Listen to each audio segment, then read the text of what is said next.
నమస్కారం, welcome to I dream. ధర్మ మార్గం విత్ విజిత కార్యక్రమానికి స్వాగతం. ప్రస్తుతం మనతో పాటు ఉన్నారు ప్రముఖ ఆధ్యాత్మికవేత్త, శ్రీ విద్యా ఉపాసకులు, ఎంతో మందికి మంత్రోపదేశం చేసిన గురువుగారు.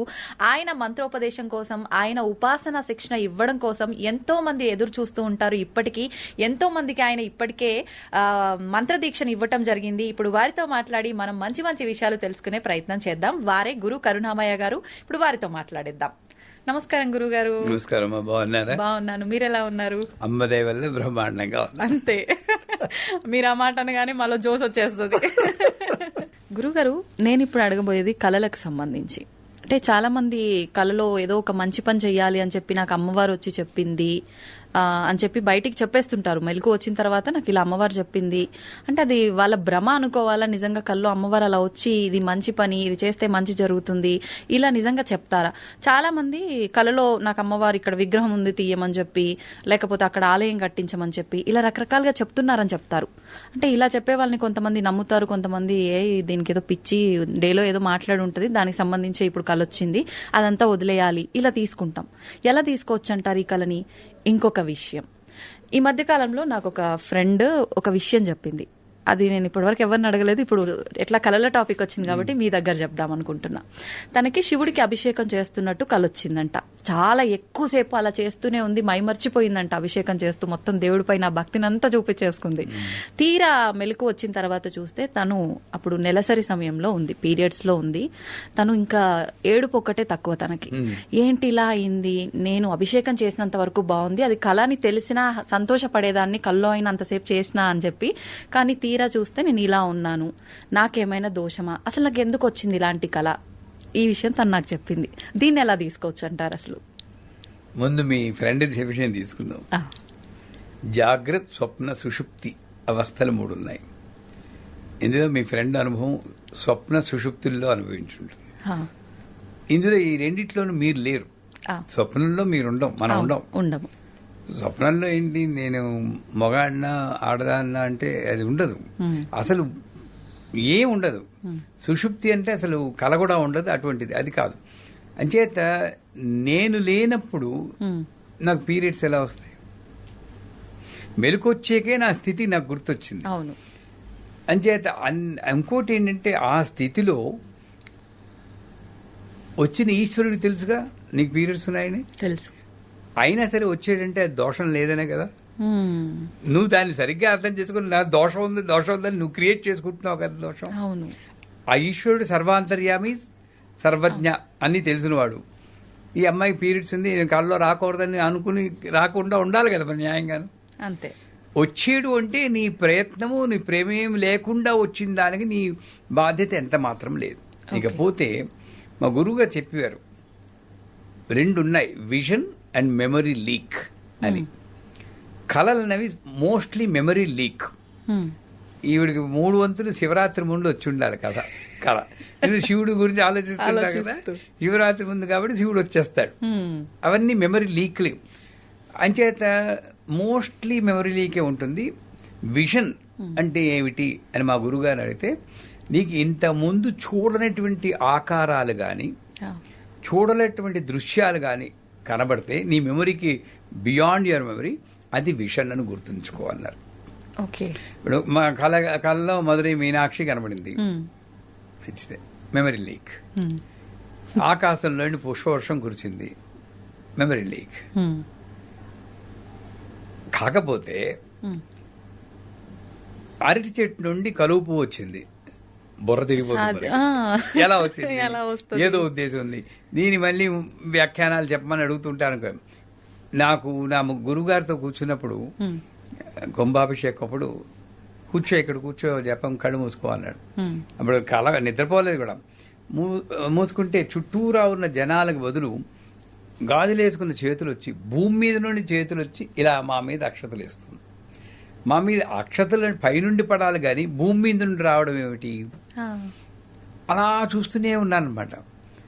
ఏదో లోపల మా గురువు గారి గురుపత్ని అన్నపూర్ణాంబ వచ్చి, ఎరసు ఇక్కడున్నావేంటి? ఇక్కడే ఉన్నాను, గురువుగారి పక్కన కూర్చున్నాను. లేదు, ఇక్కడ ఉంటుంటే సహస్రాక్షి దగ్గర కూర్చుని నువ్వు లలిత సహస్రం చదువుతున్నా, నేను వినొచ్చాను. అంటే ఏమిటి, ఆ టైంలో శరీరానికి అతీతమైన అనుభవం కలిగింది. నేను ఇలా చూస్తున్నాను, నేను ఇక్కడే ఉంటే గురువుగారు నా వైపు చూసి నవ్వుతున్నారు, అది అనుభవం, అది విషన్ అని చెప్పి. కాకపోతే మరి కల్లో అమ్మవారు కనబడి చేయమంది, అది చేయమంది అనుకుంటే ఓ పాజిటివ్ గా తీసుకుని మెమరీ లీక్ అయినా కూడా మంచే కదా, చేస్తే పోయింది కదా, అది మెమరీ విజన్ అనుకుని నాకు అమ్మవారు గుడి కట్టించమంటే శక్తి ఉంటే గుడి కట్టిస్తే మన జీవితం బాగుపడుతుంది, 10 మందికి బాగుంటుంది. అదే ఎవరినో పొడి చేసినట్టు ఒక కళ వస్తుంది అనుకోండి,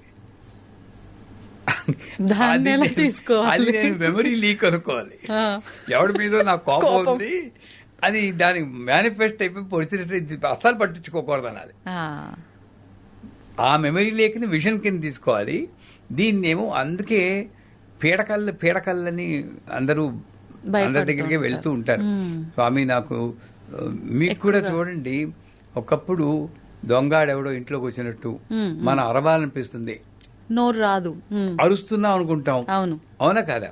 అంటే ఏంటి, మీ మెంటల్ స్టేట్ ని బట్టి ఆ కళ వస్తూ ఉంటుంది. పీడకలు ఇవన్నీ వచ్చినప్పుడు చాలాసార్లు చచ్చిపోయినట్టు వస్తుంది, మనమే చచ్చిపోయినట్టు వస్తుంది, లేదా గొప్ప కష్టం వస్తున్నట్టు, బస్సు కింద పడిపోయినట్టు కూడా వస్తుంది.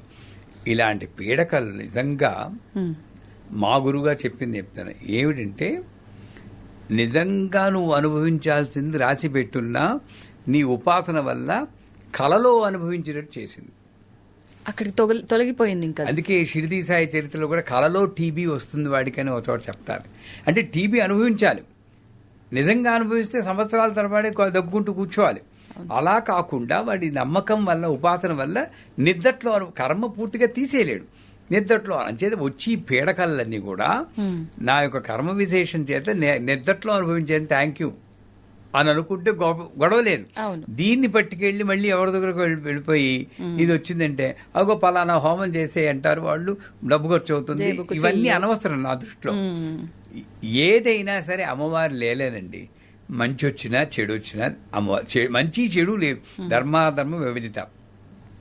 మంచి కళ వచ్చింది, విదిత గారికి పట్టు చీర కొనివ్వండి అని వచ్చింది అనుకోండి, కొనిస్తే పోలే, మంచిదే చేస్తున్నారు కదా గురుగారు అయితే. అంతేగాని దాన్ని మళ్ళీ విశ్లేషణ చేసుకోవడం ఎందుకు? అవును, అదే ఒక పీడకలో చెడ్డకలో వచ్చింది అనుకోండి, అవన్నీ లీక్లే, మెమరీ లీక్, ఏం పట్టించుకోకలేదు. ఎప్పుడో నిజంగా జరగాల్సింది నా అదృష్టం బాగుంది, కల్లో అయిపోయింది, నిజంగా అయిపోతే ఎంత ఘోరంగా ఉండని అమ్మవారికి థ్యాంక్స్ చెప్పుకోవాలి. పీడకలకి అమ్మవారికి థ్యాంక్స్ చెప్పుకోవాలి.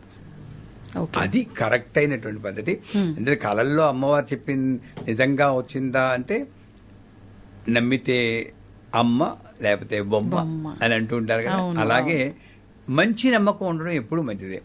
రేపు ఏమిటో గ్యారంటీ లేదని అన్ని వేదం అని చెబుతుంది ఉపనిషత్తు, కానీ నెక్స్ట్ వీక్ కలుస్తాను ఏ ధైర్యంతో చెప్తున్నావు? పాజిటివ్ కాబట్టి. అలాంటి పాజిటివ్ యాటిట్యూడ్ తీసుకుంటే ప్రతి కళ మంచిదైతే మనం వెంటనే చేసుకుంటే శక్తి అనుసారం మంచిది. లేదా విపరీతంగా వచ్చిందంటే పర్లేదు నాది కాదు అనుకుని బ్రష్ ఆఫ్ చేసుకోవడం మంచిది. సూపర్ గురుగారు. అంటే మీరు చెప్పిన దానికి నాకు ఆల్రెడీ అంతా క్లియర్ అయిపోయింది. బట్ ఊర్లలో ఎక్కువగా పెద్దవాళ్ళు చెప్తూ ఉంటారు, అంటే పెళ్లికి సంబంధించిన కళ వస్తే ఎవరికో ఏదో జరగబోతుంది అని చెప్పి, నీళ్లు కళలో వస్తే కూడా మనకి ఏదో శోకం అని చెప్పి, ఇలా చాలా రకాలుగా చెప్తుంటారు. అవన్నీ ఒక పెర్మిటేషన్ కాంబినేషన్ థియరీ. 5 మందికి ఈ కళ వస్తే వాళ్ళ ఇప్పుడు మా దీంట్లో శ్రీమంతం అలవాటు లేదండి అంటుంటారు. అవును అవును. ఎందుకు? శ్రీమంతం ఒక 4 సార్లు అటెంప్ట్ చేస్తే ఏ ముసలమ్మ వెళ్ళిపోయి ఉంటుంది, 70 ఏళ్ళ ముసలమ్మ ఎలాగా వెళ్ళాలి, వాళ్ళు శ్రీమంతానికి లింక్ పెట్టేస్తారు. ఈ శ్రీమంతం వల్ల ముసలం వెళ్ళిపోయేవారి 3 సార్లు 3 ముసలం వెళ్ళిపోతే ఇంక శ్రీమంతం మా ఇంట్లో రాలేదు. మాకు ట్రెండ్, మీ టీవీలో ట్రెండింగ్ అంటారు కదా, ట్రెండింగ్ అయిపోతుంది అంతే. అలాగ వచ్చిందే తప్పితే దీనికి దానికి అసలు లింక్ లేదండి. స్వప్న ఇప్పుడు ఏంటి, ఒకవేళ అలా వచ్చిందనుకోండి, స్వప్న వారాహి అని ఘోరే ఘోరే టాటా స్వప్నం టాటా అని ఒక మంత్రం ఉంది. స్వప్న వారాహి మంత్రం చదువుకుంటే ఒకవేళ అలా వచ్చినా కూడా ఆ దోషం మనకి తగలకుండా ఉంటుంది. అది లేదు లేదు. ఒకవేళ నమ్మే ఫీలింగ్ ఉంటే మనం స్వప్నవారాహి మంత్రం చదువుకుంటే ఆ దోషం ఉండదు. సో అంచేత ఇది వస్తే అది జరుగుతుంది, అది వస్తే ఇది జరుగుతుంది. ఏమండి అంత ఉపాసన మనం చేస్తున్నామండి, అమ్మవారు వచ్చేసి నీకు లేదు, అంత భక్తి ఎక్కడ చూపిస్తున్నాం మనం? అది ఆలోచించుకుంటే మనకి దీని గురించి పట్టించుకోము. అవును అవును. ఆ స్వప్నవారాయం అంతా చేసుకుని మామూలుగా ఉంటాం అనమాట.